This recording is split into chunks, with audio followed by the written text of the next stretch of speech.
On a envie de lancer un autre appel à la jeunesse, plus largement de ce pays. Une jeunesse qui va mal, camarades. Vous en avez entendu parler. Aujourd'hui, la jeunesse, elle est en train de mourir, elle est en train de désespérer. Ils ont peur de l'avenir climatique, ils ont peur de l'avenir professionnel. Et pour toutes ces raisons-là, la jeunesse dans ce pays, elle désespère. Mais aussi pour toutes ces raisons-là, la jeunesse dans ce pays, elle relève la tête. Avec mes collègues femmes notamment, on s'est mobilisé contre le sexisme, on s'est réunis, on s'est organisé parce qu'on savait très bien que notre direction en fait elle allait pas prendre en charge les questions des violences sexistes et sexuelles qu'on pouvait subir. Et aujourd'hui justement ils veulent me faire taire parce qu'ils n'ont pas pu nous faire taire quand on s'est relevé face au sexisme dans la boîte.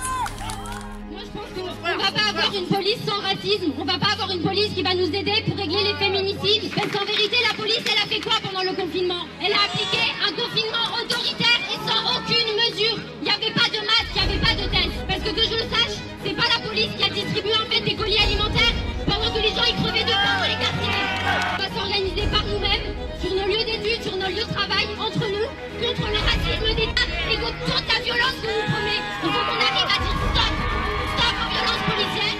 La justice au service des patrons, la police au service des patrons. Et nous, notre force, c'est la grève. Retirons notre force de travail et arrêtons la production. Et maintenant on les regarde.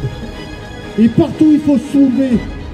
Parce qu'une fois qu'on aura compris ça dans nos têtes, la détermination elle sera tellement forte qu'on ira leur arracher les moyens de production.